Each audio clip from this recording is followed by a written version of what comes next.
Okay, let's have a little look. The turkey coming out of the oven. Look at that, lovely golden brown. Everything has done its job. The oven has done its job. The herbs has I can smell the lovely herb flavour. Also, you have the actual oil that I'm going to strain off the turkey once I put it down.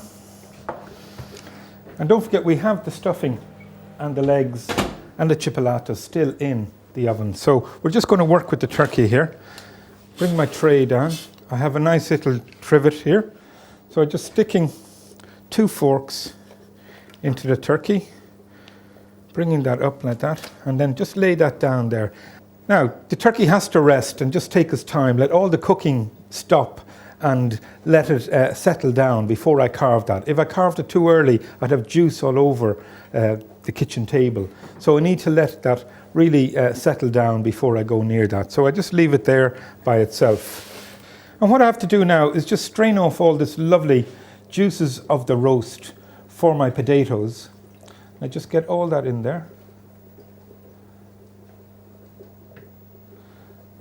Let that just settle down. Then I'm going to wash down the roasting tray here with some nice stock from our gravy pot and get that all back into the pot, getting all those lovely flavours. So that's our oil there that we're going to cook the potatoes with. Now I'm just going to wash this down with the gravy pot.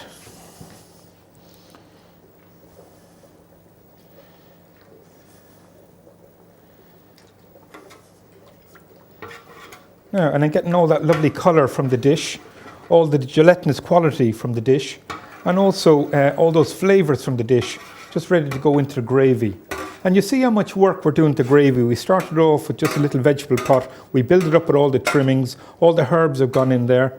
And now all the juices of the roast are going in there.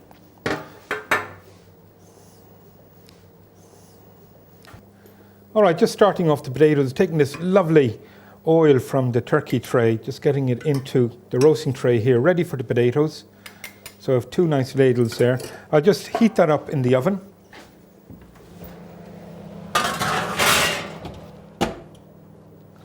And then we put the potatoes into that lovely oil, get that lovely roasting technique happening, getting all those lovely colours onto the potatoes, getting them all softened inside, and then season them nicely, and then herb them up ready for the table.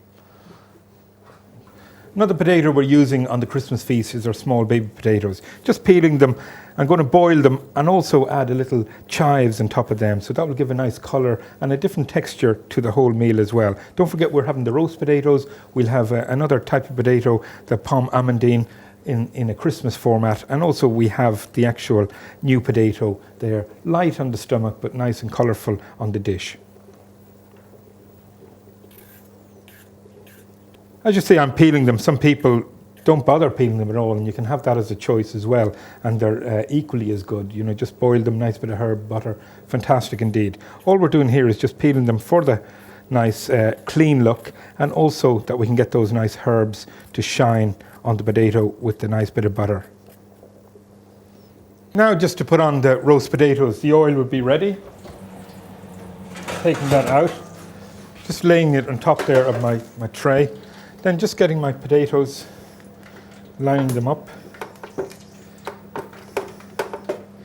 getting them all into the oven there, very nice indeed.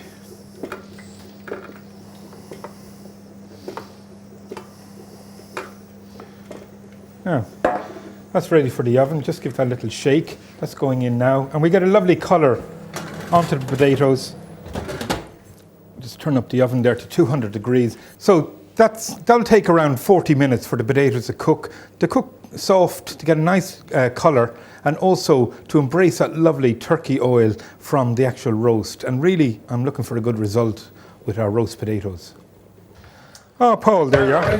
What stage are we at? Just on the ham. Have the ham in there. You know, the little surprise that I've brought into the pot is the actual onion with the lovely cloves. And cloves is another smell of Christmas that I like to bring into the cookery. And Is there a special name for this? Well, we call it cloute in French, but it's a studded onion, which is using bay leaf and also using the cloves. I just put the lid on that because that will take. Yeah, you can get the smell of cloves. Absolutely, yeah, that's what it's all about. God, all the different smells. Well, that's what Christmas is about. That's the memory that I have all the time. You know, when I was working abroad and coming home to the smells of Christmas and understanding. And everybody is brought up with their culinary tale of their Christmas dinner, how mum cooked it, their home recipes, all things like that. And that's what's featuring here. And that's what we're trying to be. Be relaxed today, get all our ingredients working for us, and also tell the stories and all that. I think Karen has a story, has she? Oh yes, Karen has a very, very special story for all the children watching us. She's going to read "'Twas the Night Before Christmas." Hi. You know what I'd like to do? I'd like to do a special treat for me. When I was a little girl, my mother used to read this story to us every Christmas, to my brother and my two sisters and myself. And it simply wasn't Christmas until we actually had this story. And it's called "'Twas the Night Before Christmas." 'Twas the night before Christmas, when all through the house not a creature was stirring, not even a mouse. The stockings were hung by the chimney with care, in hopes that St. Nicholas soon would be there. The children were nestled all snug in their beds, while visions of sugar plums danced in their heads. And Mamma in her kerchief, and I in my cap, had just settled our brains for a long winter's nap.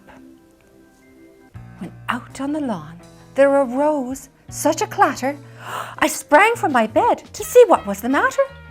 Away to the window I flew like a flash, tore open the shutters and threw up the sash.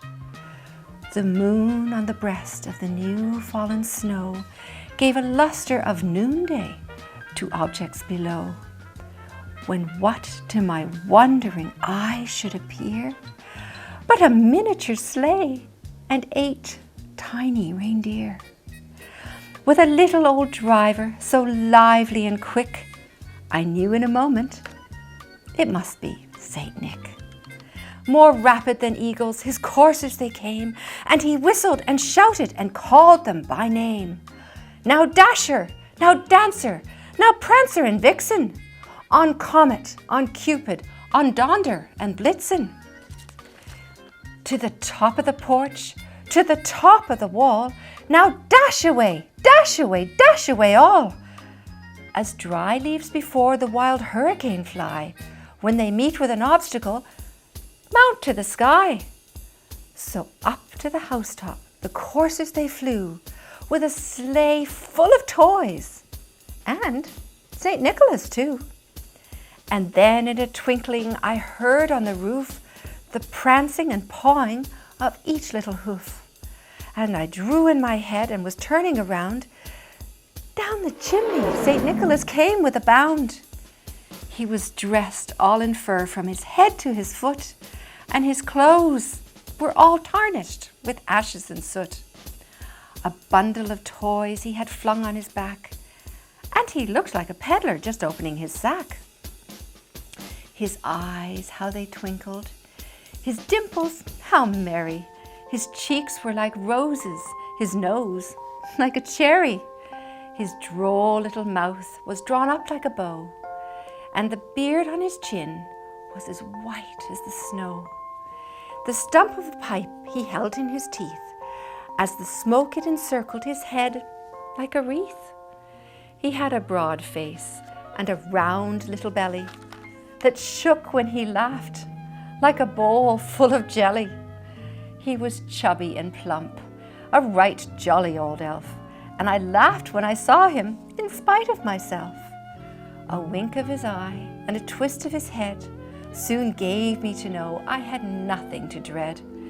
He spoke not a word, but went straight to his work and filled all the stockings, then turned with a jerk, and laying his finger aside of his nose and giving a nod, up the chimney he rose.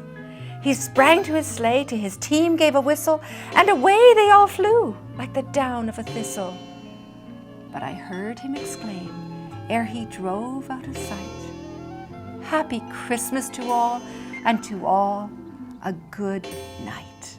All right, all the cooking of the turkey stuffing is ready. So I'm just going to the oven, and we just take out our nice chipolata sausages. And then also down here we have our stuffing that would be ready to have a little look on. So I'll just get my chipolatas onto my turkey tray. And really build all these pieces together. Then we have our turkey legs that I'll just bring onto my board here. Very hot. And also we have our stuffing that I'm just going to leave in the foil until I need to carve that. So just move this away, and I have some of the oil that I just put in.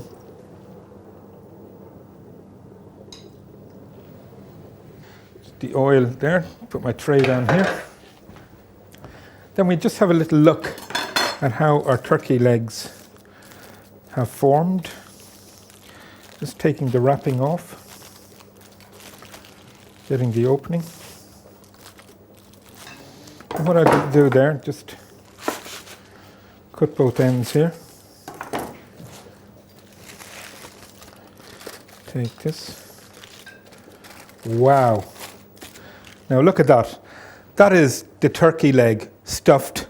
It is tied nicely. It is held very well. I can smell the lovely aroma coming from the actual turkey. Maybe if Karen and Paul want to come and have a little look and we have a little chat about this, because this is the whole essence of the turkey cooking. Getting all your portions right, getting every little piece of the turkey sorted out.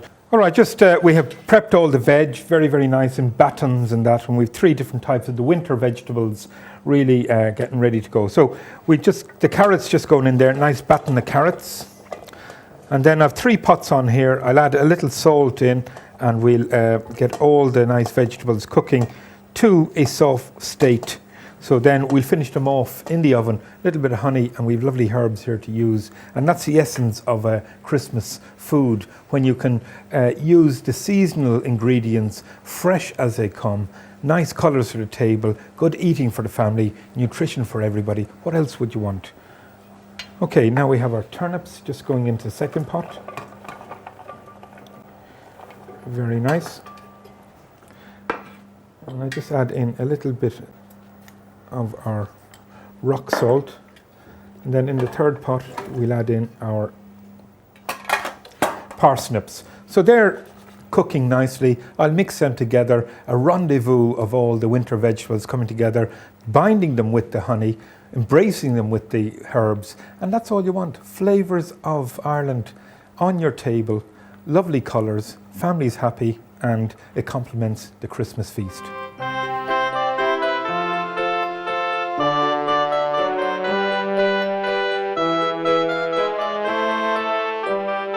Right, getting the veg ready. We've just blanched it off there. I have my strainer here. And I just get that strained off, and then into my dish. Now into my dish I've put some honey and butter, and that will embrace the actual vegetables. It will give them a sweet and a nice creamy kind of texture when you're using the butter. Now I have my carrots going in, and then last of all my parsnips.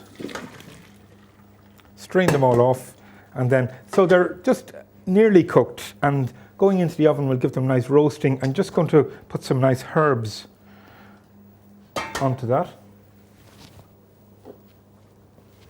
So just flick all these nice herbs. And that's why I like working with herbs and giving the actual vegetables a nice finish to the flavour of it. Don't forget you have the honey, you have the butter, We'll put a little bit of seasoning, get our nice seasoning in there. Also a little bit of pepper. All these nice flavors coming together. And even the colors of the vegetable, if you have a look at that, the colors that we have there, very, very inviting to the palate, and also very, very nice to eat and to show. So a little bit of rosemary. Now that's ready for the oven. Just going over to the oven now.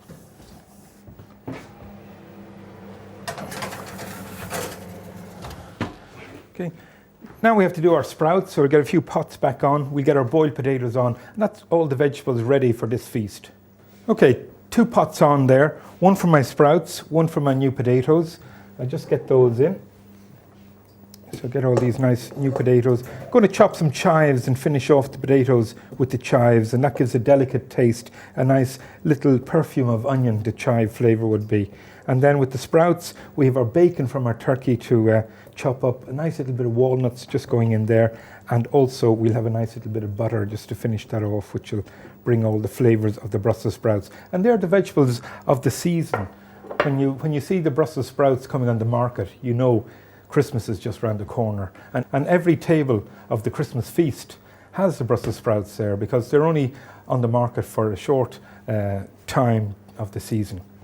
Now into the pot of the Brussels sprouts, I'm just putting a little bit of my rock salt, and when you see me seasoning a pot of water, I'm getting the foundation of the cooking ready to take on the sprouts and keep them a little bit green, and also to enhance the flavour when they are cooking. Okay, we have our Brussels sprouts just going into the pot. They'll take maybe 10 minutes to cook all together, just getting them in there, getting the water boiling, and making sure that we have a nice green sprout going on the Christmas display. So just let them cook. I have my potatoes on there. Next I'm going to do the gravy. I'm going to bring Paul and Karen in just to show them. Look at this. Okay, now let's examine what we've done there, and you can see the pot has really worked very, very hard in the whole culinary delight that we have there. This has really been cooking from the very beginning, hasn't it? From the very Right beginning, through. and that's the important, the essence of any Christmas dinner is the gravy, and that's what I'm looking at. You know, people have their own recipes on gravy. Once you put in good ingredients, you work well with the colours, you get the flavours of the herbs and the seasonings into that. Also that you look at the actual trimmings that we used, and the roasting of the juices of the roast coming into this pot. Then you have something that we call, and that's nearly finished. All I have to do now is thicken that a little bit. So I just get my pan over here, we strain this through.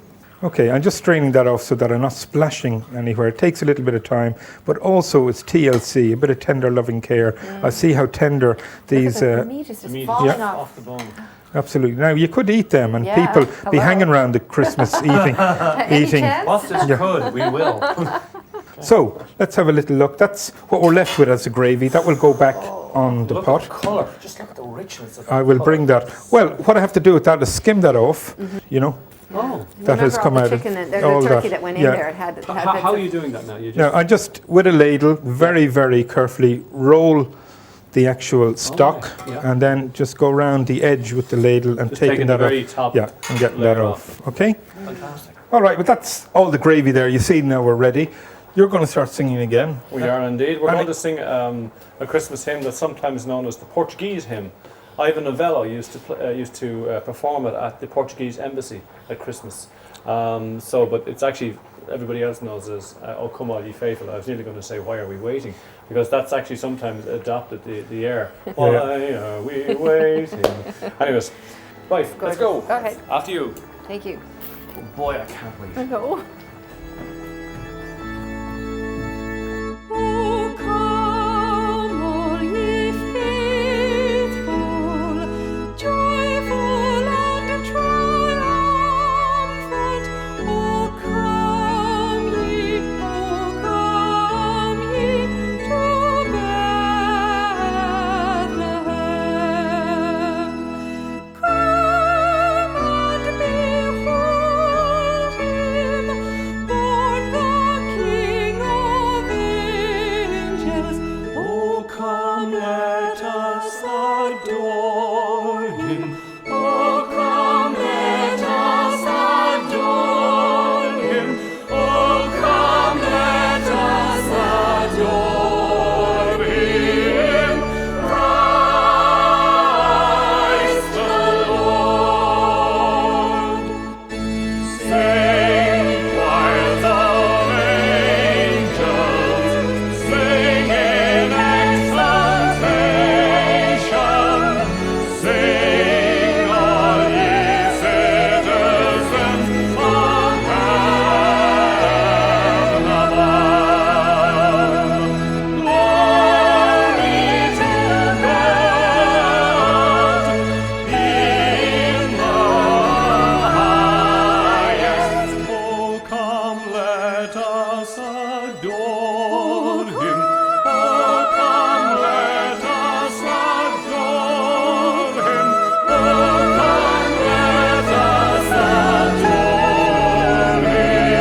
Okay, what I have here is something special for Christmas, and it's like a croquette potato.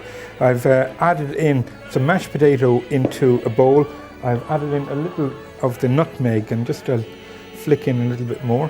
Then some nice spicy seasoning. So just get that thrown in. My salt and my pepper. Those two just going in there. Busy as I am in the Christmas kitchen here. And then I need to just give a nice flow of the green just into the bowl there. Mix that around and get all those nice colours coming together. And then two, and these are free range eggs, so 2 eggs just go in there. The first and the second egg go in. Now mix all that around. And these can be done the night before Christmas. Get them all ready and crumbed and all, and you see how I'm going to shape these up now in the next minute or two. So I just get all that organised now, and that's our mix there ready for the shaping.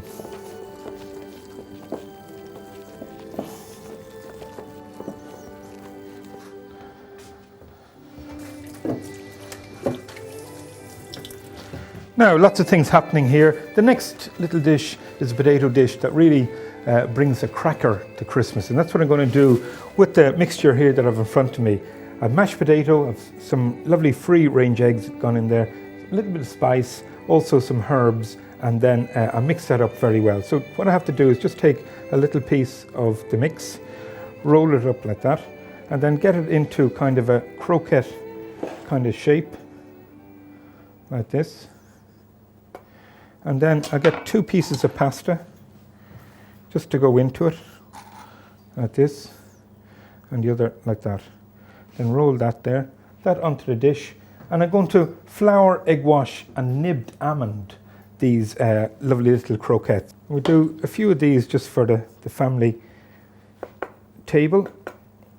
And then we have 3 different options of the potato. The lovely roast potatoes, the new potatoes with the chives, and then we have our Christmas cracker potato, which is another way of showing a little bit of Christmas innovation with potato for this festive meal. And there's the last one just gone there. Okay, what I'll show you now is just to bring that forward, and what we need to do is just roll it in our flour, then into our eggs. So I just get those.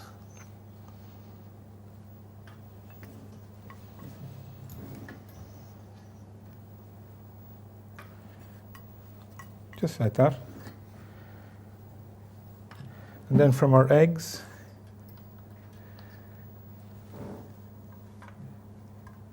into our almonds.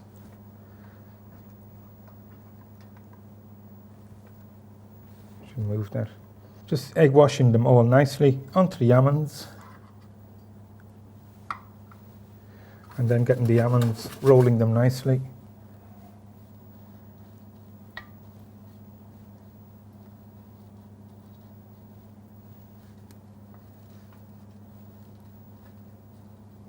There we have our Christmas cracker potato with our pasta just hanging out, giving that nice look, with our almonds that will sit up very, very well with our Christmas feast.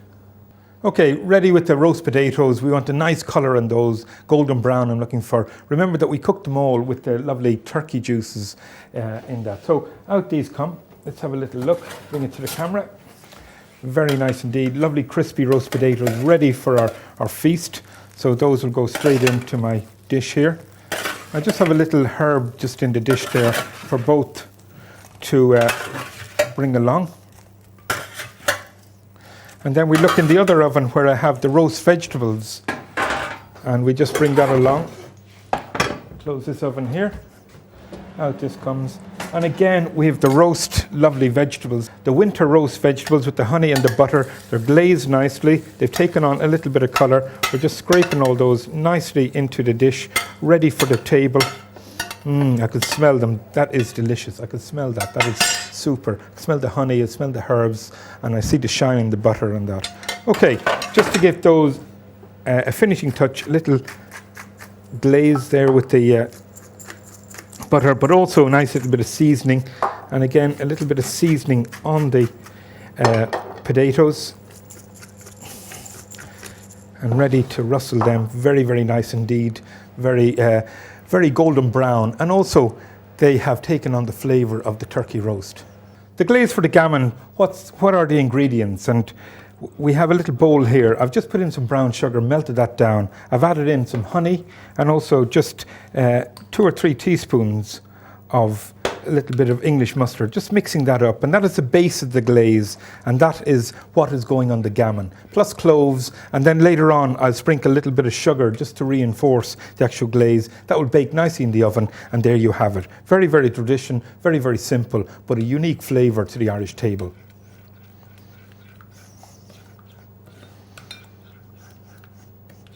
Okay, we have the ham out of Big Bertha, our nice pot. It has boiled away there for hours upon hours. It is just quite ready. I'm taking off the skin, which I will just peel off there like that. And ham is very, very fatty, so I need to kind of break down this and make some grooves into that. So that's what I'm going to do here for this Christmas ham. And there's nothing better than a lovely glazed ham at Christmas. Also, you know, after Christmas, the old ham sandwich is a great feature with your little bit of drink, but also you can do different things with the ham, and you can look at do maybe a peas pudding on the few days after Christmas, or else you can break it down into risottos and different ideas like that. So we just have our nice little bit of ham. I'm just trimming some of the fat down there. Then I'll score it now in a second or two. So just taking all that nice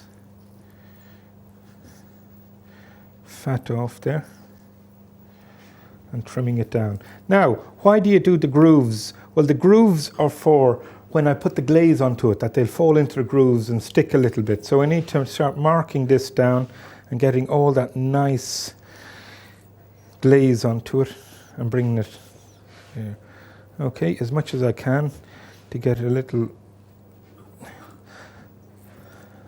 marking going right down to the end so that we can glaze all the nice ham. Now, what else goes in that? Well, there's nothing better than the clove for Christmas, and that's what I need to be able to do. Put in a few cloves.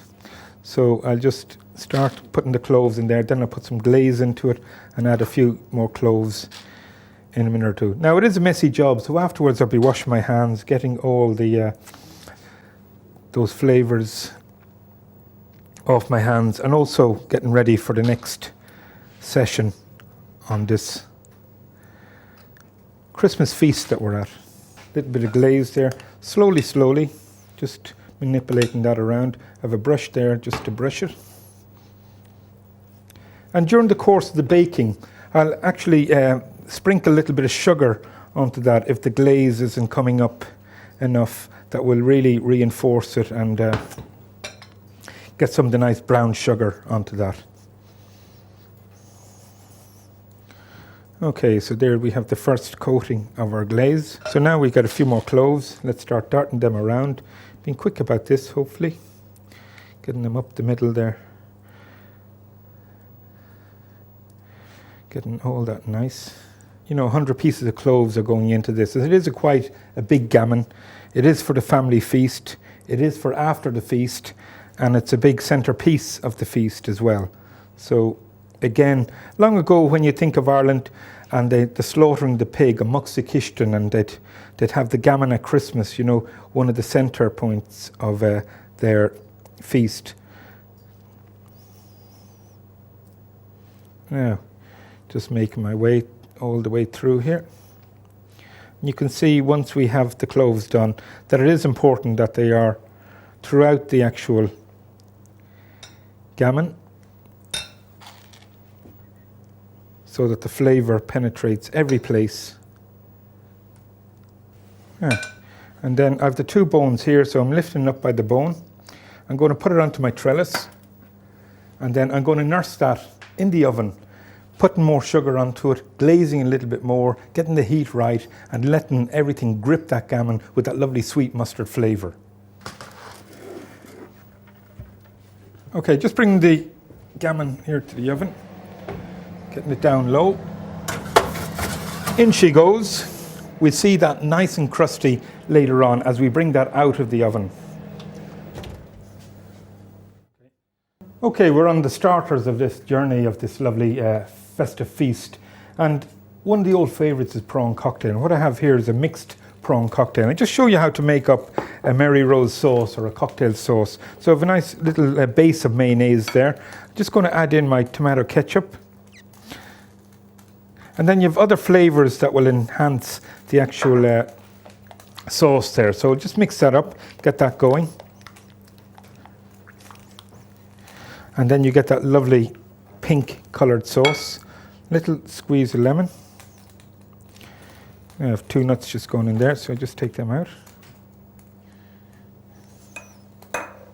And then a little bit of brandy, bringing in the Christmas spirit. A little bit of Lea and Perrin sauce, or Worcester sauce, and then a little bit of Tabasco. Just mix that up, getting all those flavours going together. And that's what will really, bring all the prawns together and also really coat them nicely in the prawn cocktail. Very, very simple dish, but also it is one of the favourites at Christmas time on the Christmas table. You can also get this in store. You get them in little packets there, all ready to go. So if you're not up to making your own sauce at home, you can buy the whole thing ready. But again, it is a personal touch that you're looking at. So we have some lettuce, a little bit of iceberg. So I'll just shred that down.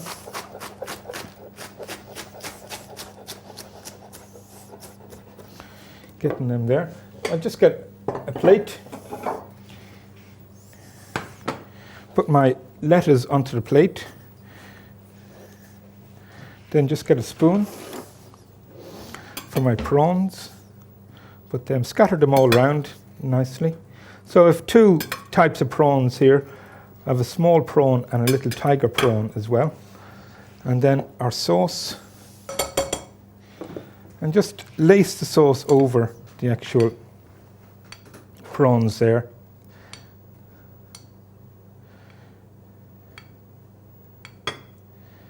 Now, there's your prawn cocktail. Just finish that off with a little lemon. And you can have a wedge of lemon. And the little trick there is just to cut off the white pith there, ready to go. Any seeds that you need, remove them. And then you can cut a little slice in there. Just put that on. Then we have our nice herbs. And again, working with herbs all the time. Just a little bit of dill. And then I can take a few little chives just to scatter around and get the finishing touch to the prawn cocktail. So just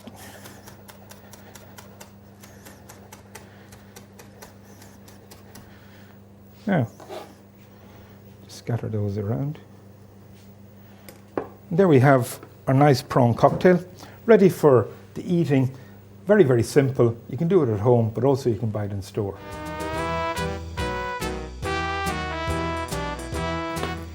Okay, what we have next is a little bit of seafood, and seafood in a crown of melon. I'm just going to get my fish into my pot. All the seafood just going in there, giving a nice little poaching.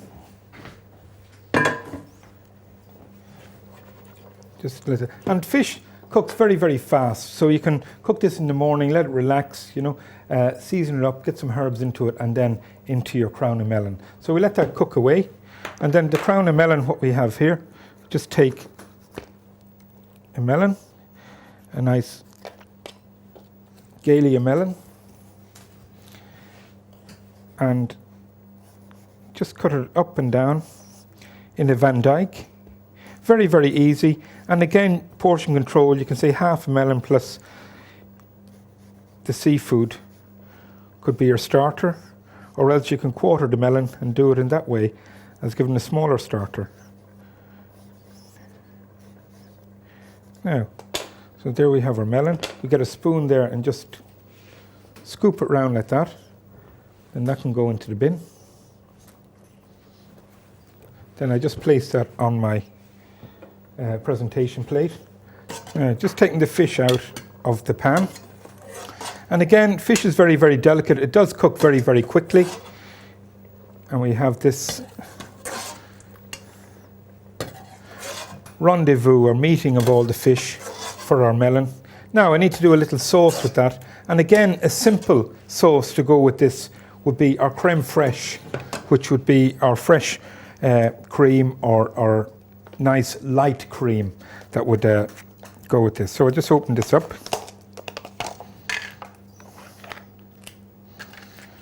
A little bit there into my bowl. Yeah, just going to give a squeeze of lemon. Take out all the seeds. And just a trick when you're doing lemon, you can actually get a fork, stick it in the lemon like that, then squeeze and anchor it down, just going like this. Very nice. Okay, any seeds, just remove them. So just mix that together. And that's the acidic flavour going in. And there's nothing better with fresh fish than fresh lemon that will give a nice finish and a sharpness to that. Now all I need is a few chives with this.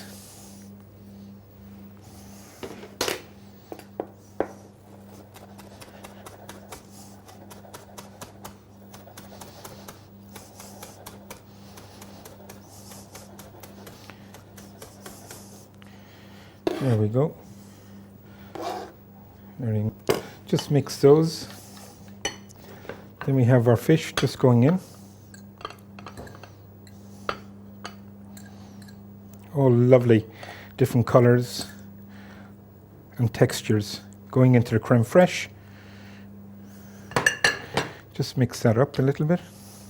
Now that's ready just to pile in to our, and just dressing up the melon with the variants of the different fish. A little bit of sauce, a few chives just to finish it off. That's a nice starter there, just easy again, simple, ready to go. The melon, the lovely fish, the creme fraiche, the fresh lemon, and the lovely herbs. Okay, we'll go on to the next one, which will be the blackened salmon. Okay, our third starter here on the Feast of Christmas. And all that you need to know about Christmas dinner, and you're afraid to ask, and starter shouldn't be a problem. It is just putting a few ingredients together, like your prawn cocktail, your melon, and also what we have here is like a gravlac or marinated salmon. It's a blackened salmon, and I'm going to carve some of that, put it onto the plate. But what sauce am I going to do with it? I've mayonnaise, a little bit of honey and mustard there. So I'll just mix that up, get that going very, very nicely, and getting a nice yellow colour into that. And then what I have to complement the salmon is a little Guinness reduction just in there. So I'll just pour that in, and that will give the sauce a nice cafe au lait or a darker colour. And then the herb to finish off this sauce would be our dill, our lovely dill, and that will just be chopped now and get into there, and we'll get sorted out. So a little bit of dill just to chop.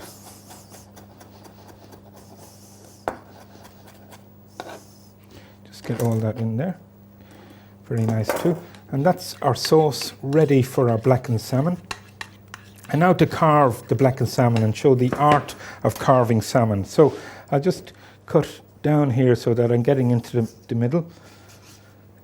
And I'm just going to take a few nice slices, and just bear with me as I cut through the nice blackened salmon. And what's so unique about this? Well, it's done with an Irish stout. And it is a lovely Christmas flavour to it, because it is two quality products coming together, your Irish stout and your lovely Irish salmon. And it's done in a unique way that it's marinated with sugar and salt, and then it is brushed with the Guinness, turning it black, and that's why we call it the blackened salmon. Unique to Ireland, but unique as a starter item as well. So I'll take maybe around 120 grams, that would be all these portions that I have here, and I just start lining that up, getting all this nice salmon onto the plate. Going to dress it with a little salad, and then the salad will be herbs and a little bit of spinach. So I'll just get a few little bits of spinach there, break them up, and then a little bit of our dill just going onto the, and all I do with that is rustle a little bit of olive oil onto it. Then I have my darkened Guinness sauce, very nice indeed. Just a little bit there onto the side. Another sprig of our dill. And there we have our blackened salmon. Very, very nice as well. Simple. And that's what we want, simplicity, because you're going to be doing a lot of work with the main course. So get your starters out of the way and also be on top of things so that you could set up all your prawn cocktails and just line them up ready at the table as you're doing all the other work in the kitchen. So that's our third starter, our nice blackened salmon. Okay, we're onto the soup, and I'm trying to use up all my extra bits and pieces that I'm using during the course of the whole program here. And again, we worked with the carrots, we worked with preparing all our herbs and all that. And I want to embrace them into a soup and use the lovely Christmas product that we call our chestnuts. And remember, you'd find visionary movies with the chestnuts being baked in one of these barbecue items on the street and that. And chestnuts is featured in a lot of the recipes around Christmas time. So I just chop my onion up. And we just get all that. Right, that's just going into the pot. And then I have all these trimmings that I want to use. So I just give them a little rough chop, getting all these organized. They'll go into the pot. We'll get them cooking. We'll blend it, and then we'll add a few more herbs, a little bit of cream, and then that'll be a super lovely soup for our Christmas table. Okay. Now in with our chestnuts. So just cut them roughly in half. And this is a very, very easy soup. Everything goes in together. You blend it, then you add a little bit of cream to enrichen it, and then some nice herbs to add the flavour towards the end. Okay, just stir that around, get everything sweated off. That takes around 3-4 minutes to actually cook down the vegetables, get them really cooking well, mixing the chestnuts into the pot, and then we'll add some liquid into that to get it bubbling and turning it into a soup.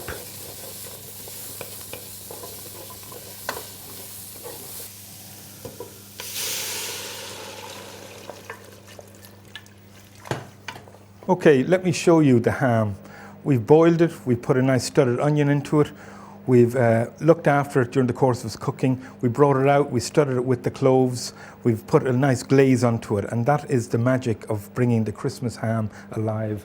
And if you look what I have just coming out of the oven now, this lovely ham glazed to a nice golden brown colour, and really all the sugar, the mustard, the honey has done its job. It really captures the ham very, very nice.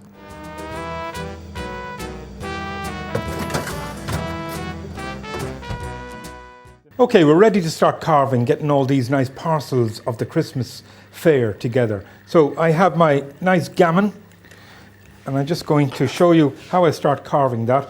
And it's important to have a good carving knife, something that will do the job and also yield the portions that we need from the actual joint. So I just cut into the gammon and get some of that started off. And you see the lovely juice that, having let it rest, that it has come to a kind of a stop there in the actual cooking. So I'll just get 2 nice slices of the actual gammon. Lovely. Just move that back. Just the art of the carving. And then I need to get a nice slice of my stuffing. And this is the sweet corn and raisin stuffing. So that just goes on there like that.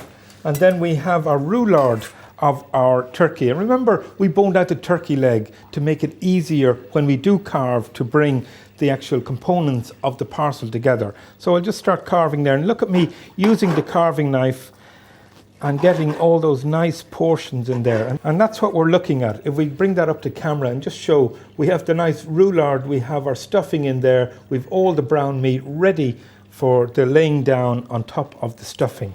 So that's our nice leg. I'll just now bring in the actual turkey. And again, people have difficulties carving turkey, where you go down like this and you put the doorsteps, we call, into that. Okay, so let me bring the turkey over. So again, it's just there ready.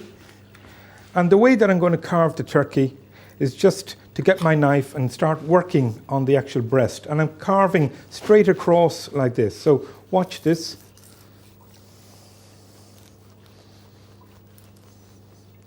The first slice.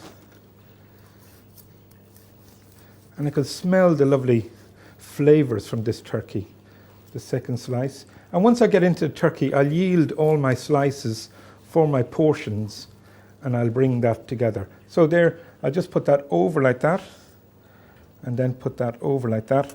And again, that's what I'm looking at.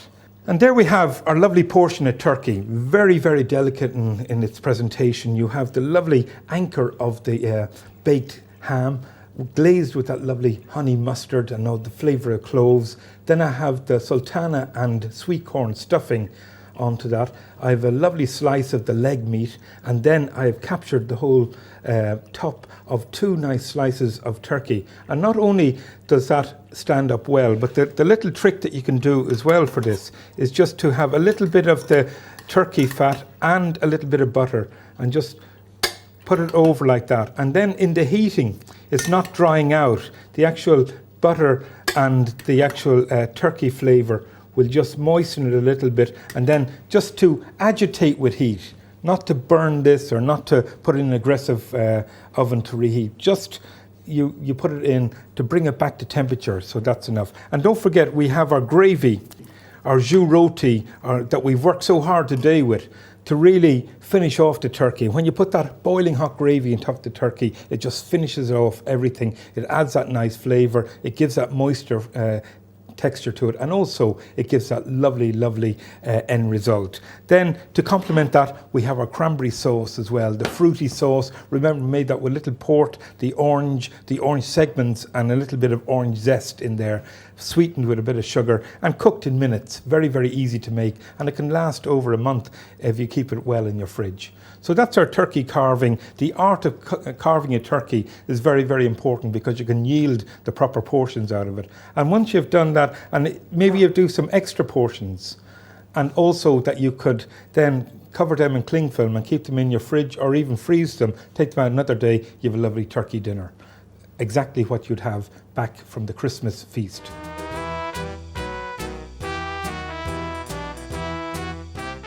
Now, there we are cooking again, and really bringing all these flavours alive here in the kitchen. And that's what I love about Christmas cookery, to share the information with you, to show you all the food coming alive, and to cook for the people that are all around me. And Paul and Karen, what's our next song that we're going to sing? Well, Rory, we're going to sing one of your favourites, which I know it is. It's Hark the Herald Angels Sing.